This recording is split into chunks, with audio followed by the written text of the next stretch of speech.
So the other day, I'm just sitting there, scrolling down my Twitter feed, which is at jgrizzle303, minding my own business, when Ben Affleck tweets this.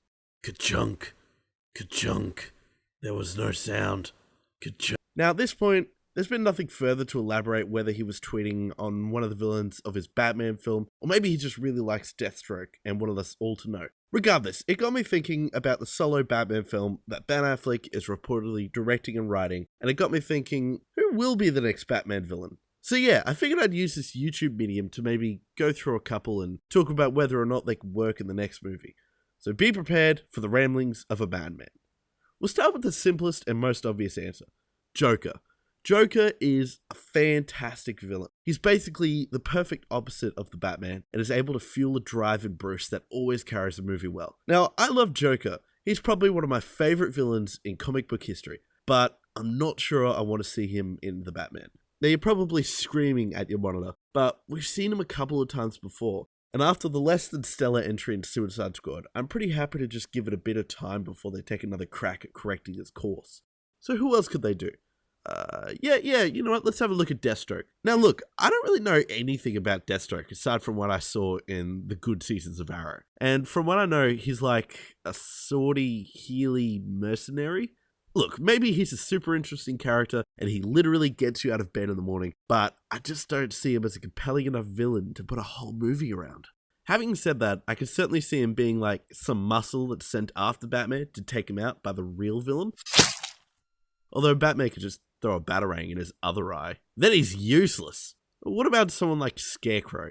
I know he was in all 3 Dark Knight films, but he was only really a villain to Batman in the first one. What I like about Scarecrow being a villain is that you can do a self-contained story with him, and it doesn't have to be a world-ending event. Like, maybe they could take a look at Volume 3 of the New 52 Dark Knight, where Scarecrow is basically abducting children and Batman has to save them. This could be a really great way to redeem the mass murderer known as Batman in the eyes of the public, and could work as a somewhat fresh story for the rest of us viewers. Who else? Riddler. Look, I know they nailed him last time.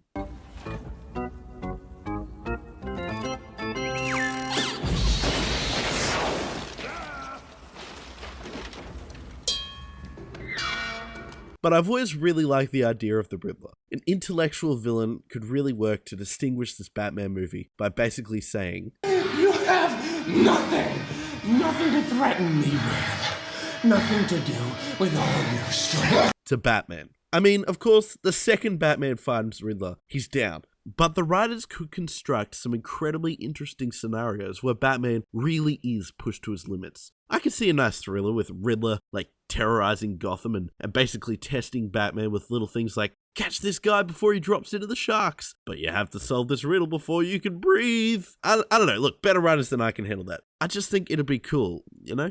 What about someone we've never seen on screen? Like a Hush.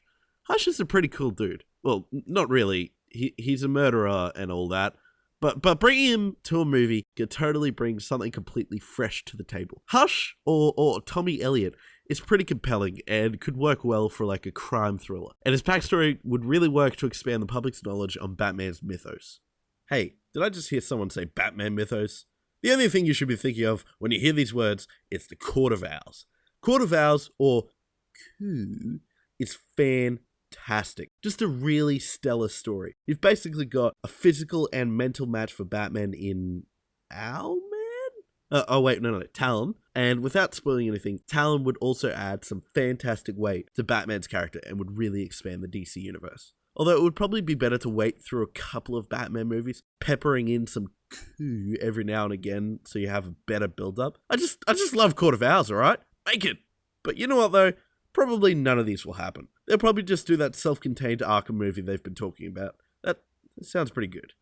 Thanks for watching, guys. Hope you enjoyed. What did you think of my lunatic theories? And do you have a villain you reckon could work well in the universe? Why not leave it below? Oh yeah, and any casting you reckon could work? I know there's been a bit of a fan cry for Matt Damon as Hush, but I'd really much rather see him as an older Green Lantern. Hashtag Damon for Lantern. I don't know. That'll probably never happen either. But yeah, if you enjoyed this video and you want to see the next one, hit the subscribe button and be stuck here forever. Jay Grizzle,